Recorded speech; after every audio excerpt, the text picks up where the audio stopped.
जय हिंद। जब हम बच्चे होते हैं, जब हम अपनी जिंदगी की पहली पारी खेलते हैं शादी से पहले, तो वहां पर हमें कोई टेंशन नहीं होती, जिंदगी की कोई चिंता नहीं होती। लेकिन जैसे ही हमारी जिंदगी की दूसरी पारी स्टार्ट होती है आफ्टर मैरिज, तो हमें कुछ चिंताएं होती है कि जब हम रिटायर करेंगे, जब हमारी उम्र 60 ईयर से ऊपर हो जाएगी, तो हमारा सुरक्षा और सहायता का गारंटी कौन लेगा। मान लो कि बच्चों ने घर से निकाल दिया, घर से भगा दिया, तो फिर भैया आपका बुढ़ापा किस तरह से चलेगा। तो इसके लिए हमारे गवर्नमेंट ने एक स्कीम निकाला है जिसका नाम है नेशनल पेंशन स्कीम, एनपीएस। ठीक है, ये आपको बुढ़ापा में सुरक्षा और सहारा दोनों देती है, क्योंकि पैसा आपके पास हो जाएगा तो सुरक्षा और सहारा तो ऑटोमेटिक हो ही जाएगा। बात करें ये नेशनल पेंशन स्कीम का, तो ये कोई भी ले सकता है जिसका उम्र 18 साल से 65 वर्ष तक हो रहा है, वो कोई भी एनपीएस अकाउंट खुलवा सकता है। एनपीएस अकाउंट खुलवाने के लिए आपको क्या करना होगा, गूगल में जाना होगा, गूगल में जाकर के देखना होगा एनपीएस ट्रस्ट।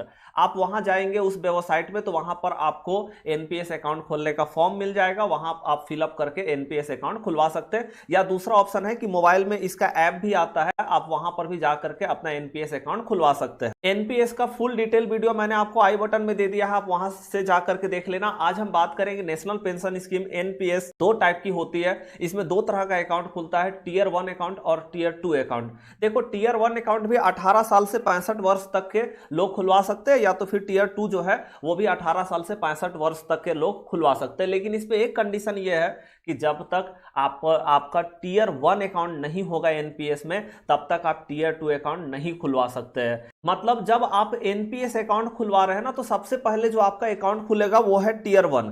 आपने टीयर 1 अकाउंट खुलवा लिया, उसके बाद अगर आप चाहते हैं कि हम टीयर 2 अकाउंट भी चलाएं, तो आप टीयर 2 अकाउंट खुलवा सकते हैं। अब हम एक नजर में देखते हैं कि टीयर 1 अकाउंट और टीयर 2 अकाउंट दोनों में डिफरेंस क्या है। तो देखो, सबसे पहला जो टीयर 1 अकाउंट होता है उसका लॉकिंग पीरियड 60 ईयर का होता है। मतलब यहां पर जो आप पैसा रखेंगे एनपीएस में ना, वो 60 साल के लिए बिल्कुल लॉक कर दिया जाएगा। 60 साल जब आप रिटायर करेंगे, उसके बाद ये पैसा आपको पेंशन के रूप में मिलेगा। मैंने बताया था कि देखो 60% पैसा तुरंत आपको मिल जाता है, जिसमें कोई टैक्स नहीं लगता, और जो 40% है उसको गवर्नमेंट री इन्वेस्ट करती है, या तो आप भी उसको एन्युटी करा सकते हैं और उसी के बेसिस पर आपको पेंशन दिया जाता है। लेकिन अगर हम टीयर 2 अकाउंट का बात करें ना, तो भैया इसमें कोई लॉकिंग पीरियड नहीं होता है। आपको जितना साल रखना है पैसा रखो, नहीं रखना है मत रखो। देखो, ये एक तरह का सेविंग अकाउंट होता है, मतलब जब मर्जी करे पैसा रखो और नहीं मर्जी करे तो निकाल लो, कोई दिक्कत नहीं है भैया, यहां पर एकदम कोई रिस्ट्रिक्शन ही नहीं है। ठीक है, अब हम बात करते हैं, देखो अगर टीयर 1 अकाउंट है तो कम से कम आपको 500 रुपया तो एक साल में डालना होगा, और ज्यादा से ज्यादा आप कितना भी डाल सकते हैं, कोई लिमिट नहीं है। 10 लाख, 20 लाख, 50 लाख कुछ भी डाल सकते हैं। लेकिन टीयर 2 अकाउंट का बात करें तो देखो भैया, यहां पर कम से कम आप 1000 रुपया डालेंगे। ठीक है, एक साल में 1000 रुपया डालेंगे। लेकिन यहां पर यह बात की छूट है कि भैया आपको हर साल 1000 रुपया डालने की जरूरत नहीं है। जिस साल में आपके पास पैसा है, कम से कम 1000 डालो, ज्यादा से ज्यादा जितना डालना है वो डालो। अगर आपके पास किसी साल में पैसा नहीं है तो कोई जरूरत नहीं डालने का। लेकिन देखो, टीयर 1 अकाउंट जो है, यहां पर हर साल कम से कम 500 रुपया तो आपको डालना है, मतलब डालना ही है। आप ऐसा नहीं कर सकते कि हमारा इस साल में पैसा नहीं, हम स्किप कर देंगे, ऐसा आप यहां नहीं कर पाएंगे।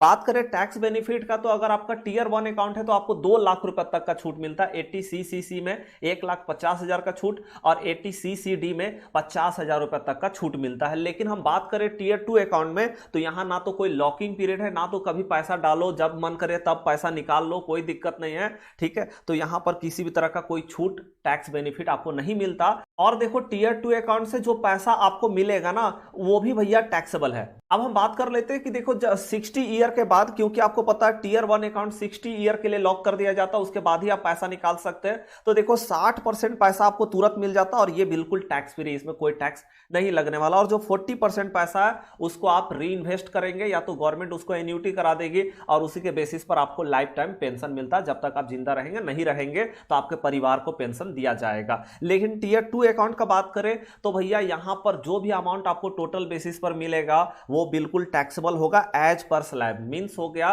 कि आपके टोटल इनकम में उसको जोड़ दिया जाएगा। और स्लैब आप जानते हैं, टैक्स स्लैब, जिसमें आपको अगर आप 60 ईयर से कम है तो 2.5 लाख रुपए तक का छूट है, उससे ऊपर टैक्स लगता है 5%, 5 लाख से ऊपर है तो 20%, और उसके बाद 10 लाख से ऊपर इनकम है तो 30% का टैक्स लगता है। उसी तरह से अगर आप 60 साल या उससे ऊपर है, 80 साल से कम है, तो आपको 3 लाख तक का छूट मिलता है। और अगर 80 या 80 से ऊपर आपका उम्र है तो आपको 5 लाख रुपए तक का छूट मिलता है। तो ये टैक्स स्लैब के हिसाब से टैक्सेबल हो जाता है।